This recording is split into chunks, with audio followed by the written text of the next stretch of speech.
Get that off. Marcos, your shark tries to attack my hair all the time. Just let you know. Shout out to Marcos in 5th block for his shark attacking my hair all the time.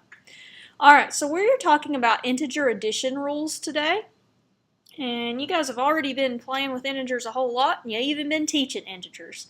So all we're going to do now is go through the rules. So if I have some problems like this, most of you automatically already know the answers because you've been doing it for so long, okay? If you really want to, you can start adding on your fingers, right? So you got 4, and you add 2 more. That's 1, 2, 3, 4, 5, 6. Okay, so 4 plus 2 is 6. 9 plus 3, well, I don't have enough fingers for that, but that's 12. 7 plus 1, or 1 plus 7, is 8. And 3 plus 5 is also 8. Okay. So after you find the solution to these integer problems, it asks, what are the similarities or patterns that you notice? Write a rule for all addition problems with these same traits. So what's the similarities or patterns that you notice with all of these problems? Well, you're always starting with a positive. You're always adding a positive. And for every single solution you got a positive. And if you noticed, every single time when you added, your answer was more than what you started with. So you actually did add. Okay? So the rule here is that when you add a positive and a positive, you get another positive, and it should be a bigger number than what you started with. Okay? I want you to write that in your own words here. Just kidding, I'll help you out. Alright, so when you add a positive to another positive, okay, you always get a positive, and your answer is always more than what you started with. Okay. So when you add 2 positives, you simply add them, and your answer is positive. If we look at our next slide, it says 7 plus negative 2. Now those of you that are familiar with the floating house story can kind of help me teach this.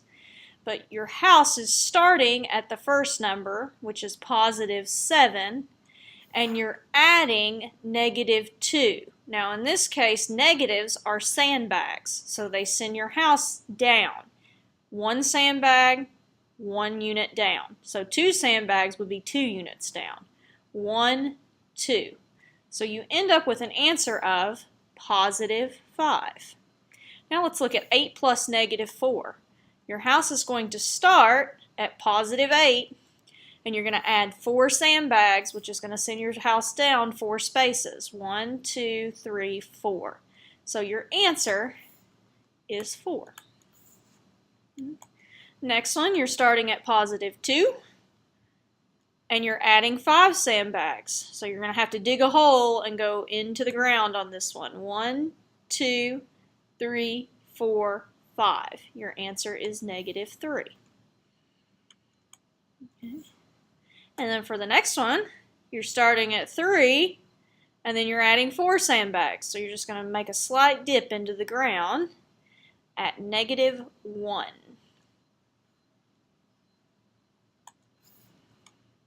Okay. So if we look at our similarities here, we've always got a positive plus a negative, but we didn't always get a positive or a negative for the solution, so that doesn't really tell us much.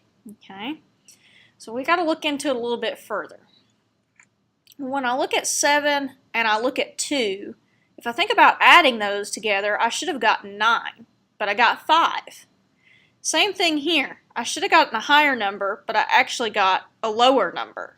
Okay, so if you think about the relationship between 7 and 2, 8 and 4, 2 and 5, and how you're getting these solutions, you're actually not doing the operation of addition. What is it that you see that's actually happening with each of these numbers?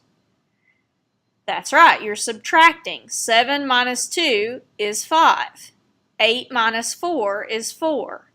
5 minus 2 is 3, and 4 minus 3 is 1. But how do you know whether your answer is negative or positive? So if you look at it, the bigger number, the one that's further away from 0 on the number line, which means it has a greater absolute value, is the one that gives you the answer of whether it's negative or positive. So 7 has a greater absolute value than negative 2, so our answer is positive.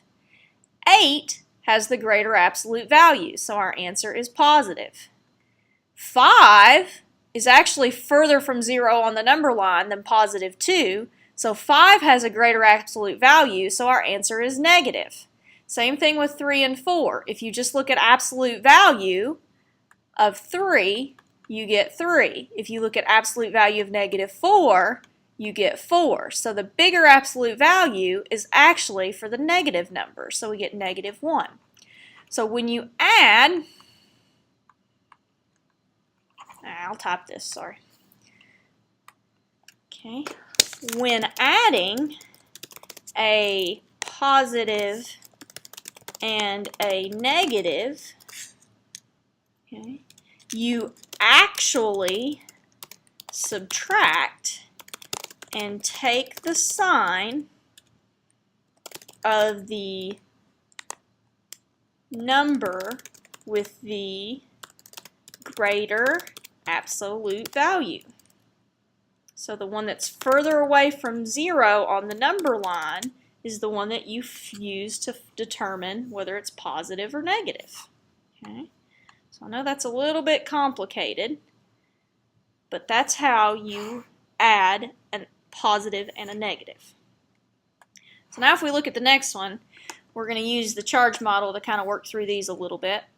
And we have the problem of negatives plus positives. So if we just look at the charge model, we have negative 9, so we want to put 9 of these. 1, 2, 3, 4, 5, 6, 7, 8, 9. Okay, and we're adding 5 positives, so we add 5 positives to the board. 1, 2, 3, 4, 5. Now those of you that use this model know that you start pairing them up to make 0 pairs, and 0 is like nothing. Okay, so they cancel each other out, and you have 0, and what's left over on one side or the other is your answer to the problem. So in this case, your answer is actually negative 4. If we do negative 10 plus 2 and we use the same method, we're going to be able to make 2 0 pairs, and we're going to end up with negative 8. Okay. For the next one, we have negative 1 plus 6, and if we pair them up, we'll be able to make 1 0 pair, and we'll have an answer of positive 5. Okay. And then for the last one, you have negative 4 plus 9, and you pair them up, and you get 4 0 pairs, which gives you an answer of, again, positive 5. Hey, Jack. What should I say? You can just go to lunch, buddy. You're in lunch right now. Hey, guys, everybody. Jack just walked in, so I just said hello to him. So, all right, back to what we were doing. We were looking at negatives and adding them to a positive. And again, we don't really get negatives or positives for our answer. But what you look at is the same pattern that we had in the last slide of when you add a positive and a negative, or a negative and a positive, you actually subtract and take the sign of the number with the greater absolute value. So if I look at this one, it's the same thing. 9 minus 5 is 4. 10 minus 2 is 8. 6 minus 1 is 5. And 9 minus 4 is 5. And I just take the sign of the greater absolute value. Okay? I want you to write this one in. Okay? So write a rule for that one. All right, last one. negatives plus negatives. So I'm just going to show you with the charge model, and then I want you to solve the rest of them and come up with the rule. So I have -6.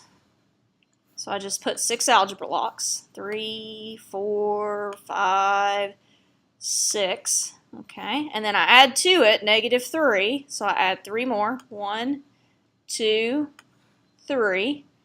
And I can't pair up anything because I don't have anything on my positive side of my mat.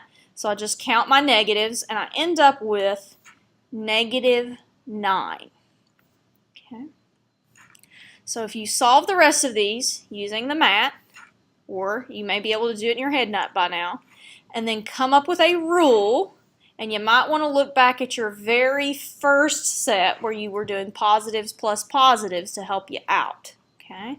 All right, good luck. Make sure you finish these 3 problems and write a rule for this question and the last one. And I'll see you guys in class.